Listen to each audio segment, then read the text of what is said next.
Hey there, I'm Krista Vance, entrepreneur and operations leader. And I'm Matt Vance, award-winning author and social innovation researcher. We're your hosts of the Culture Profit Podcast. Your place for purposeful company culture strategy. Learn from HR pros, executives, and thought leaders how to prioritize profits by prioritizing people. This episode is sponsored by Mobrium, the best friend of forward-thinking HR leaders, helping you strengthen your employer reputation as a reflection of your real culture. Learn more at mobrium.com. All right, welcome everyone to today's episode on the Culture Profit. Today, we're super excited to welcome another Canadian guest, which is awesome for me, with my dad being Canadian as well. Love talking with all the talented individuals up there. We're welcoming Mitchell Osmond, who's talking to us about personal transformations and how to really own your life and your career all in one. So Mitchell, thanks for joining us today. Yeah, thank you guys for having me on the show today. I really appreciate this opportunity, and it's going to be a powerful conversation. Yeah, I'm looking forward to it as well. I love this topic. And just to introduce Mitchell, do you go by Mitch, by the way, or just Mitchell? Whatever feels more natural. I do both. So just go with the flow. Okay. Mitchell Osmond is a leadership consultant, executive coach, and host of the Dad Nation podcast, which is top 5% globally, more than 33,000 listeners. That's very impressive. Very impressive. As podcasters, we're like, whoa. With more than 15 years in senior leadership, Mitchell equips high-performing men to thrive at home in their health and in their happiness while amplifying their career success. Through coaching, courses, and his podcast, Mitchell helps men master mindset, build strong marriages, and lead with confidence. A sought-after speaker and thought leader, he shares insights on leadership, marriage, and high-performance habits. His mission: empower men to lead with purpose, win in every arena, and leave a legacy that endures. So tell us a little bit about your podcast, and then tell us about you and your story, where you're at in life today. Yeah, sounds great. Yeah, like you said, it's the Dad Nation podcast. That's what, that I'm the host of. And really the whole mission of the show and my coaching and the communities that I've created is really to help career-driven men reclaim their home, their health, and their happiness. And when I say home, I'm talking about your key relationships with your wife, your kids. When I say your health, I'm talking about exercise, nutrition, how to optimize your physical health. And then your happiness is really about our mindset, especially as high performers, as leaders.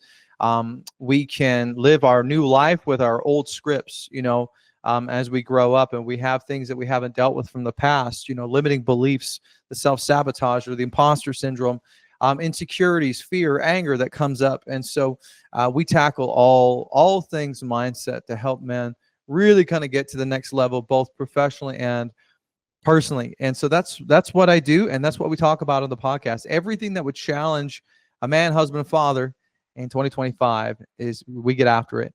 And so a little bit about me, I guess, the origin story. A lot of people ask me, what my turning point was, because 3 years into my marriage, I found myself 60 pounds overweight. We were $100,000 in debt. I was medicating daily with alcohol and drugs just to kind of cope. And I was getting dangerously close to divorce. And my wife said, to me one day, she said, we were on the couch in the living room, and we had a big blow up. It was the fight that I felt like, the one fight I walked away from that feeling like, I don't know that I'm going to be able to fix this. And we had used the D word for the first time in our marriage. That's divorce, if you aren't sure what I'm talking about. And she said, you go to work and you give everyone the Mitch buffet, and you come home and you give me the scraps, and I'm done with it. And so for me, it was a turning point where I knew that if I didn't change something, I was about to lose everything that mattered. Because I had this point of realizing, what's the point in the professional success? What's the point in the leadership and the influence if I'm going to be sitting around the Christmas tree alone this year? Mm-hmm. And so for me, it was like, something has to change. That was the first point, where the first wake-up call. The second point was 7 days later. I was invited to sing at the funeral of this wealthy man. He was a philanthropist.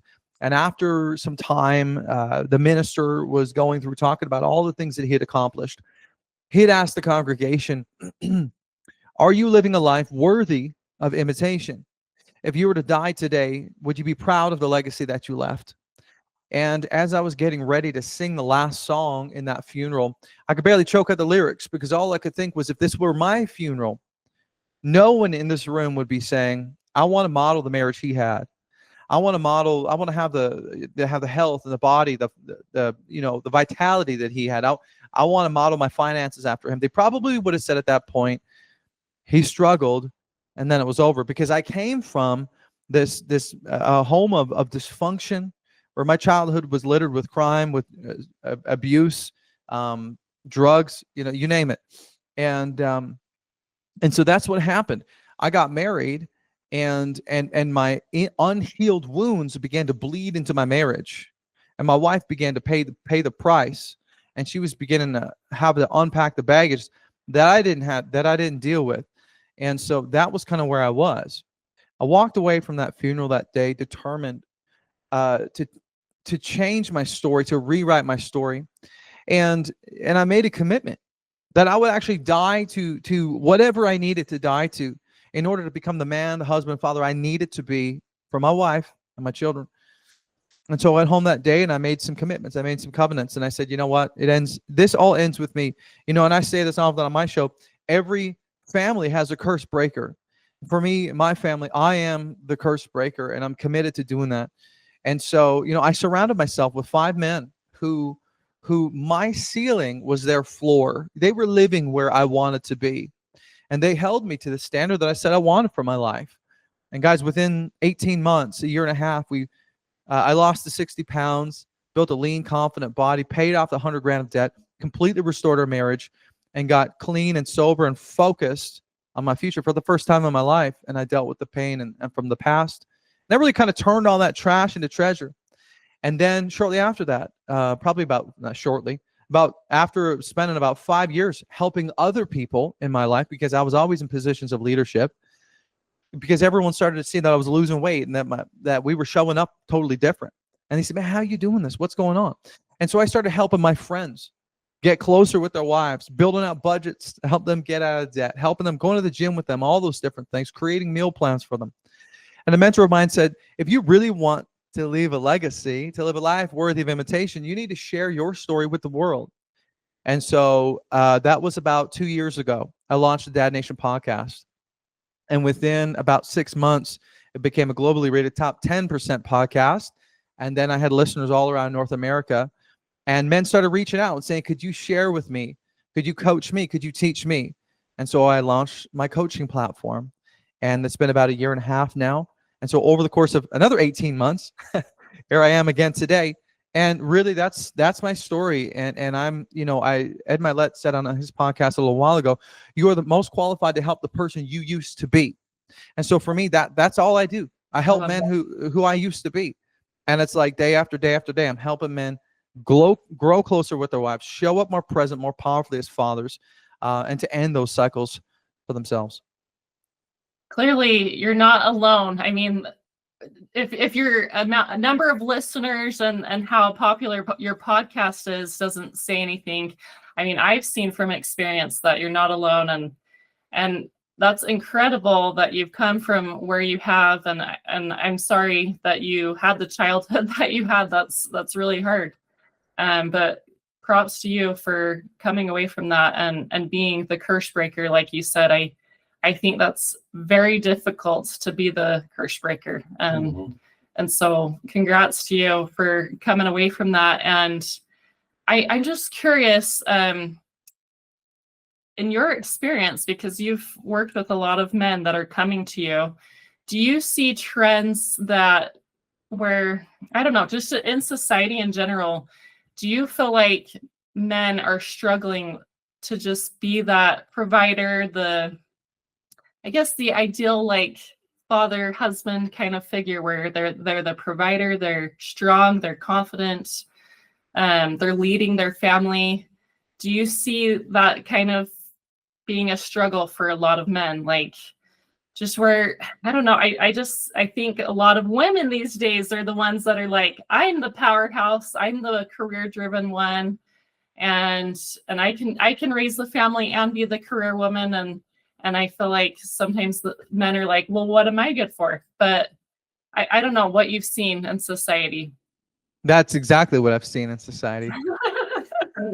And Okay, I wasn't sure if I was alone in this or not, but no, that is exactly why I started this entire movement, is because I was the confused man.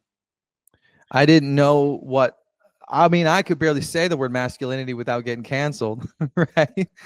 And it's I didn't know how to be man. I didn't have a model for me. My yeah, father was an alcoholic. He didn't model a healthy marriage. He didn't model what it looked like to respect and care for a wife or your children.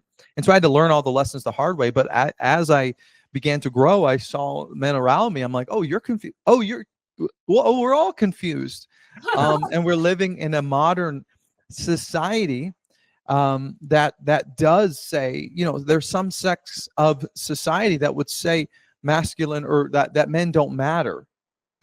But let me share some numbers with you that might say otherwise. 63% of youth suicides come from fatherless homes. 90% of homeless and runaway children come from fatherless homes. 85% of children with behavioral disorders come from fatherless homes. And this one kills me. 71% of high school dropouts come from fatherless homes.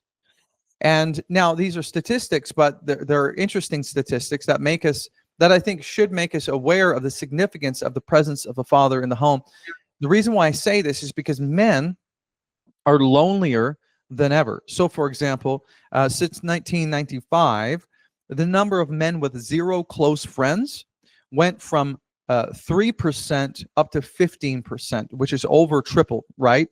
The average man today in the U.S. spends over 2,000 hours per year in front of a screen, escaping reality. We're more medicated than ever. We're drinking more alcohol than ever. We're more anxious than ever. And we're more confused about what our purpose is than ever before. And there's a lot of reasons for that. But I would say, yes, a million times, yes. We are living in a time where men don't necessarily, they feel like they don't have a purpose anymore. yeah, And you're right. But part of this is understanding the masculine and the feminine and how we're wired and our essence. Because what happens is when men stop showing up, when men stop providing, protecting, presiding, right? The feminine, or the wife, or the female driver in the relationship, she steps into that masculine role and starts operating in a position that she doesn't actually want to, that she's not necessarily wired to. And though she can do it, because women are incredible, it's not necessarily what she would prefer. yeah, And so what happens is she begins to feel, she sort of begins to feel like the man doesn't necessarily have a purpose in the home, because, hey, I'm doing it all.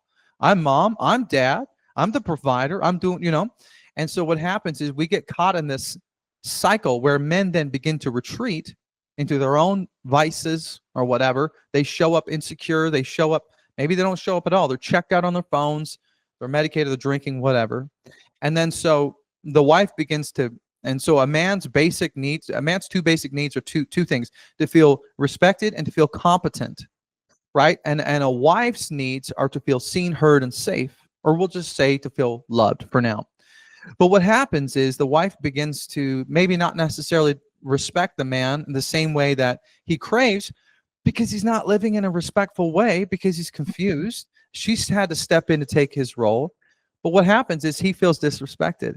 So his greatest need is not being met. So he becomes unloving, right? Which then is not meeting his wife's most basic primal need, to be loved, to be cherished.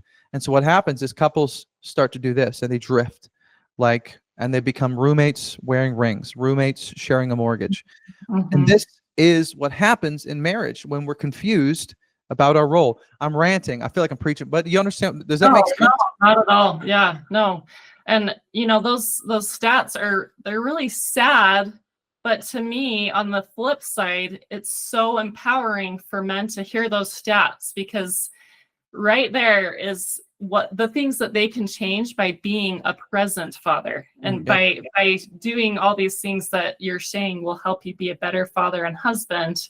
They can help those stats go, on the other side. They can be the ones that are, I am a present father and preventing these things from happening. So I think there is a flip side to that, and there is so much that men can do in their homes. So yeah, let's dive more into how this affect. Well, first I want to hear a little bit more about your kids. So did you have kids at this time that you were going through this very eye-opening change? And like, how many kids do you have now?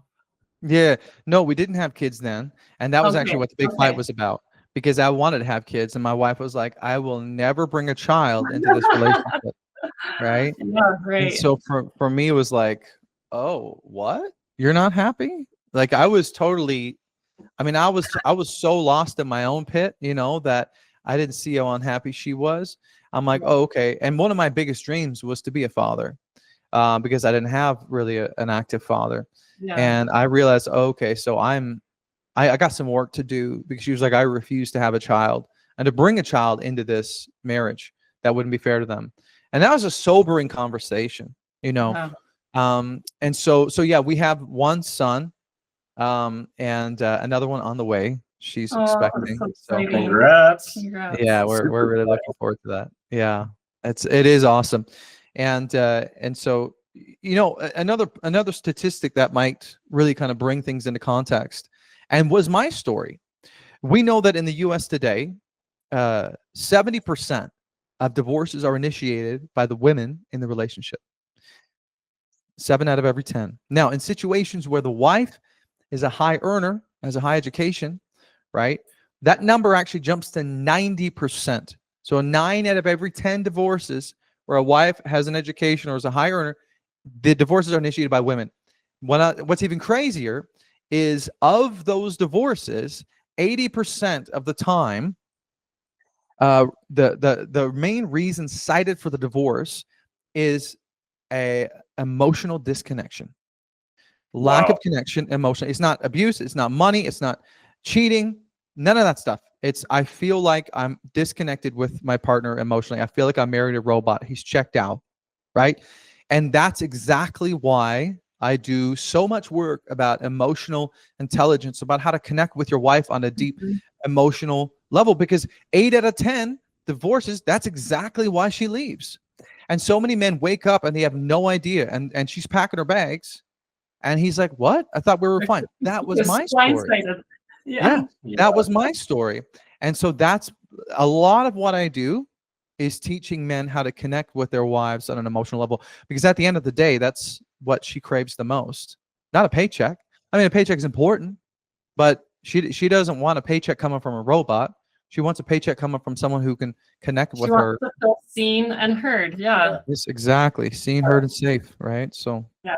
This is so interesting. I feel like you found a vein of need in society that is preventable and incredibly high impact. I mean, families are the basic unit of society, and there's so much happiness and fulfillment that can come from every member of the family when there are meaningful and mutual respect relationships. But it's something that impacts all of us, whether we're the one thinking of our past trauma and we're building for the future, or maybe we haven't had that past and we're looking at our present situation. I think everyone can relate to this, even if it's not themselves or maybe someone they know. One thing I would say is how this relates to people leaders. We have a lot of HR leaders and people leaders that are coming to this show to learn about how taking care of people and putting people first is good for business. I recently went to an HR conference, and a conversation came up about an employee that came in that was suicidal. And it was so eye-opening to just hear pretty much the whole conference room just stop. Nothing mattered anymore. The vendor presentations didn't matter. The getting through the session didn't matter. All these HR leaders were incredibly engaged in helping each other, even though they're at different companies. How can we better help this person and people in hard situations when someone comes to us at work and is struggling with something really hard? And I think, as people leaders, there's a strong connection between family life and how things are going and how people show up at work, and vice versa. That those two lives are connected, whether we acknowledge it or not. And I think what you're doing, it truly helps people and families, but it also spills over to helping people's careers, to helping companies. It's all interconnected, and I think it's incredibly honorable, and just I really like what you're doing. So thank you for that. And one thing we've talked about in many of our podcasts is how it's impossible to leave home at home and leave work at work. They're both big parts of your lives, and the hours that you spend every day on home and family and then career are too significant to just be able to say my home life stays there and my work life stays there. And so obviously they benefit and affect each other. Mm-hmm. Yeah, I mean, it's like spaghetti. You can't pull one noodle without affecting the others, right? And that's exactly what it is. And so many of my clients are like, man, I'm at home and I'm thinking about work, and I go to work and I'm thinking about my kids at home, and I'm never truly present wherever I am. How do I do that? And I think that's because we're all chasing this myth of work-life balance. Well, we're like, what does that even mean? Because balance implies that I'm going to shut something off and I'm going to start something up, and it's like a seesaw, and it's all or we're trying to find this equilibrium. But you think about it, right? Like, you never spend the exact amount of money each week, so you never actually have consistent balance like every single week. I mean, some week you're going to get Starbucks, other weeks you're going to make coffee at home. I mean, it could be, whatever. Like, each week it's different. And that's the same thing with our fitness, with our nutrition, with our marriages, with our children. And so I don't necessarily believe in the work-life balance. I lean into work-life integration, of understanding that they're integrated together. What does it look like for us to be integrated in our lives together as work and as family and our activities and stuff? Because they're not separate, and they can't be, right? But how do you be present wherever you are, and I love, I say this to my clients all the time: be where your feet are. And I give them lots of tools around how to do that. But at the end of the day, wherever you are, be there, right? Wherever your boots are, be in that moment, right? Whether it's you're standing in front of your kid and he wants to play, or whether you're in the boardroom, or whether, you're winding down, once you put the kids down and you're with your wife, be there, right? Yeah. And it's so hard because we're drowned out by noise today, and we're constantly thinking in a million different directions. So I agree with you. Work, like personal, professional, it's all intertwined. And a lot of these tools can help with professionals as well, right? So, and they make you show up more powerfully at work. So, question for you, Mitchell. This is not like the questions that we had planned, but I feel like the conversation has just gone to some really interesting points here. But, let's say we have someone listening, they're a people leader, and they are aware of someone on their team that's struggling with some things that you've talked about.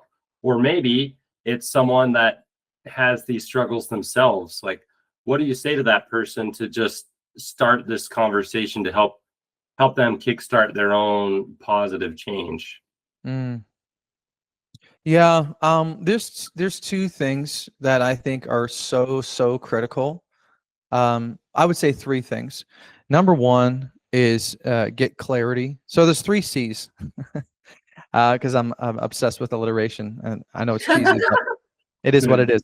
Clarity, community, and a coach, right? So clarity. You have to be very, very clear on what it is you want. 95% of the men I talk to every single day, the first question I ask them is, what do you want? And they're like, I don't know. But they've spent so long building the business or building their firm or doing whatever that they don't even know really what they want.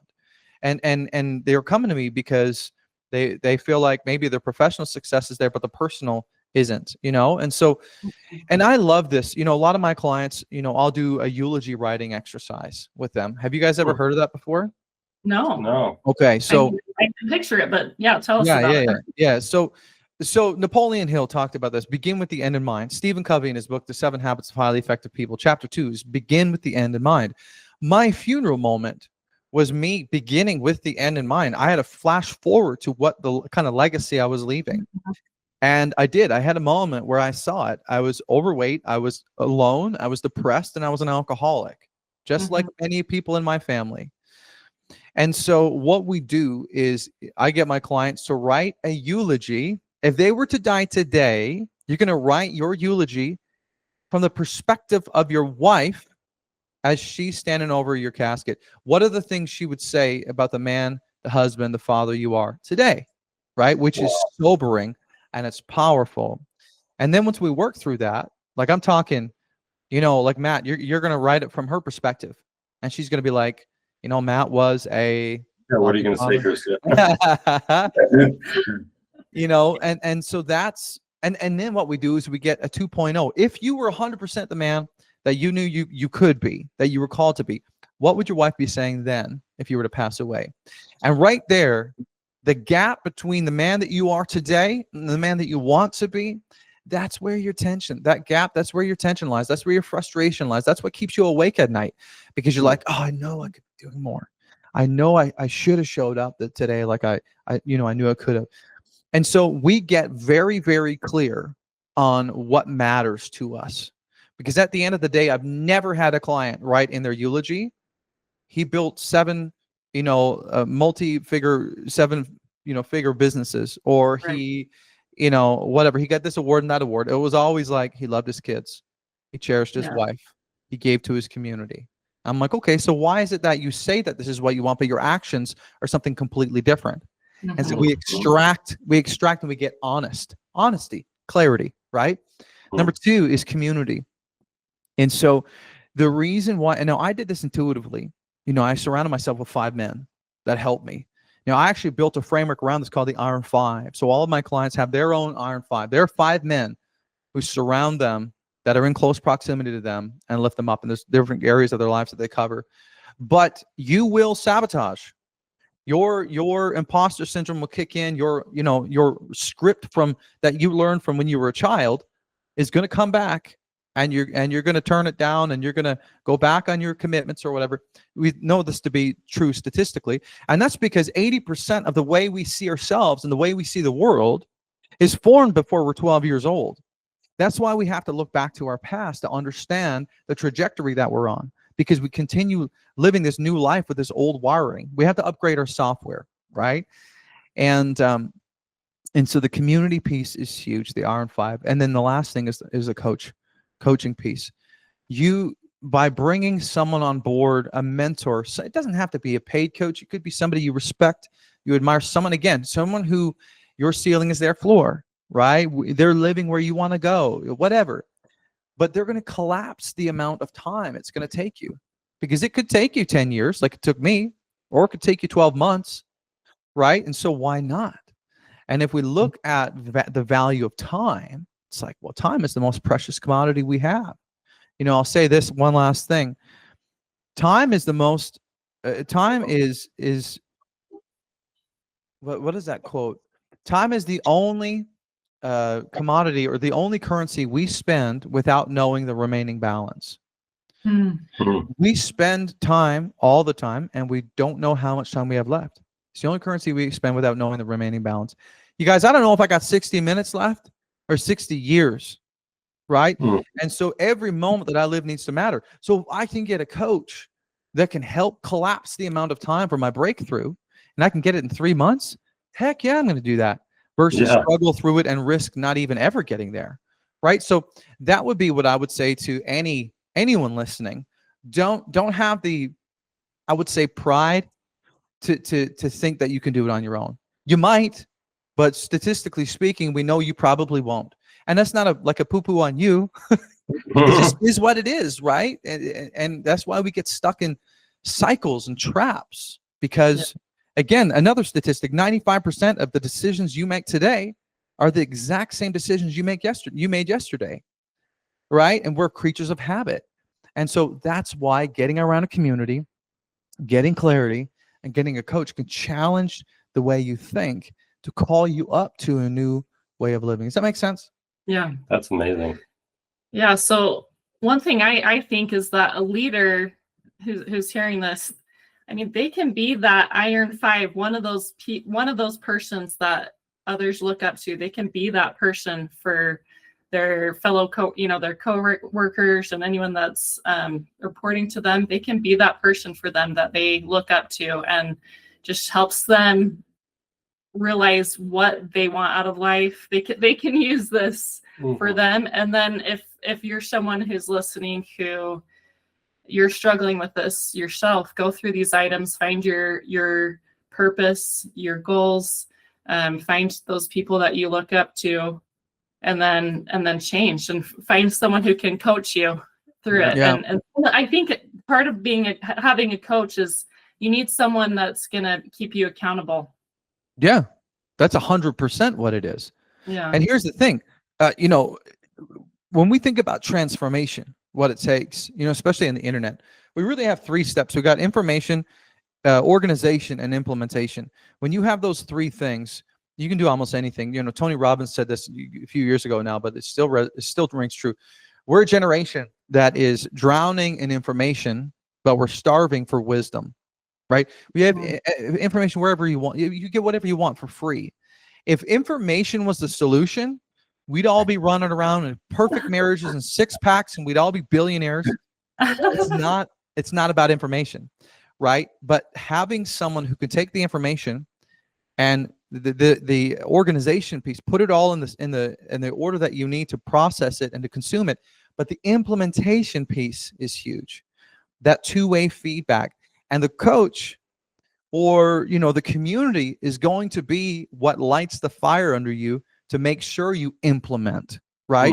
And that's the 3rd biggest step. And I say this all the time. I'm like, on the podcast, I can give you information and I can organize it, information organization, all day, but only you can pull the trigger. Only you can implement, right? So you're right. Listening today, that's huge. You can find people in your life. Literally, all I did back in the day was I looked around my social circle and I said, who's got the best marriage that I know of? Who seems the happiest, right? Who's in the best shape? Who's got the most money that I know? And I just looked at those people and I said, hey, would you be willing to go for coffee once a month or a beer, whatever? I'll buy it. Could you just show me how you did what you do? Because I'd love some help. I'm having a hard time in this different area. And they were like, of course, I'd love to. And here's the thing. People stop themselves from doing that because they think, well, I don't want to be a burden, right? I don't want to be a burden. I don't want to bother somebody. And I would say gently but firmly, don't be selfish in the sense of robbing someone else of the opportunity to help you, to step into your life, because that's how we find fulfillment, is to give back and to serve others, right? I ask people all the time, and when clients give me that excuse, I say, when was the last time somebody asked you for advice? They reached out and said, hey man, I love what you're doing here. Would you be willing to, can I pick your brain? Can you give me some advice? And they were like, well, they told me, what it was. I said, how did that make you feel? And I'm like, wow, I was flattered. I was humbled. I said, well, did you make time for them? 100% of the time I say, well, yeah, of course, I'd love to. It's okay. Did you even actually potentially consider moving some things around so you could help this person? Well, yeah. So I said, well, what makes you think that you would be any different, in reaching out to all these other people who you want help from? Because they're going to find fulfillment from helping you. Because anyone who's ahead of you understands how difficult it is to get to where you want to be, right? Because they've been there. The only haters that are going to be there, the only people who are going to criticize are the people who aren't going to be where you're going. So it doesn't matter, right? Who cares? The crab's in a bucket, right? Get out of the bucket. Does that make sense? Yeah, and I'm guessing that's part of why you are where you are now, because that's where you find fulfillment and happiness and success. Yeah, that's it's not about the money, it's not about the business, it's not about the statistics, the clients. I just want to help more men. I want to help them break the cycles in their lives. I want to help them show up powerfully. So often my clients, I got an email from my one of my clients' wives, and she just said she grabbed my email from him, and she said, "Hey, I'm obsessed with the man that my husband has become. You know, thank you so much. I've never been happier." And I'm like, that is why we're here. You know, he's talking to his kids. You know, he's doing bath time. He's whatever. He's fully in the room. And that is exactly why I do what I do, because that's, I mean, guys, losing weight, getting off medication, you know, being fulfilled, you know, all that stuff. It's powerful, right? So that's why I do it. And I would say it's attainable. You know, we can change as men, as humans, as people. Living proof of it right here. Yeah. We can become the future version of ourselves that we want to. And I think, you know, it takes some purposeful intervention to get there. And I think you've provided a lot of thought-provoking topics here today. And as we kind of wrap up, any final words of advice? I mean, we're going to share a link to Dad Nation and any other resources that you have, Mitchell. We would love everybody to go check out your LinkedIn as well and learn more about what you're doing. But yeah, any final words as we kind of close up here? Yeah, no. First of all, thank you for having me here on the show today. This has been a blast. One quick thing, you know, just as, you know, we were sharing about all these divorce statistics and how so many men are blindsided and the importance of having stability in the home. You know, a lot of my clients really wrestled with that, connecting with their wives on an emotional level, because we said, you know, that's a big deal. And so I actually created something for my clients called the Spark Starter Kit. And what it is, it's what I tell people all the time. It's like your romance on autopilot for an entire year. Okay. It's like 365 pre-written text messages for every situation. Like whether you want to repair and reconnect, you want to encourage her, you want to turn up the heat, you know, whatever.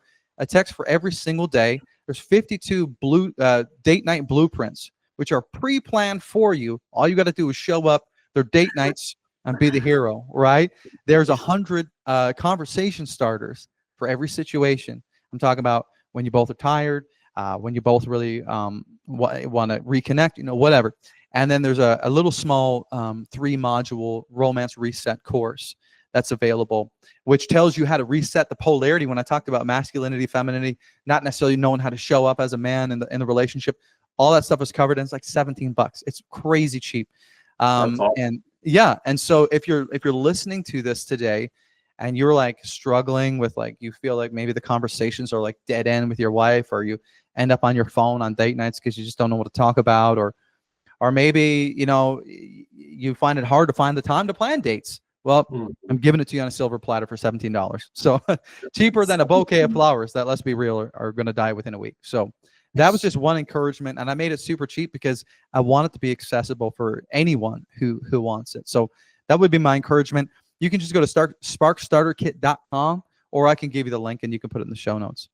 Perfect. Yeah, we'll definitely grab that from you and put it in the article, and that'll be perfect. Thank you so much. I love for what joining you're us. doing. Yeah. And yeah, thank you to everybody listening. Check out more resources. We'll post them on our highlight article. And seriously, we love what you're doing, and keep it up. And this world needs you. So thank you so much. Thank you for having me on the show. This has been an honor and a privilege. Thanks, Mitchell. And thanks everyone for listening. We'll see you next time. Thanks for tuning in to the Culture Profit Podcast, and for being a part of our journey to prove that putting people first is best for business. Today's episode was sponsored by Mobrium. Want to get more employee reviews and streamline your employer reputation? Visit mobrium.com. Now go find one way to prioritize your people and watch your profits grow.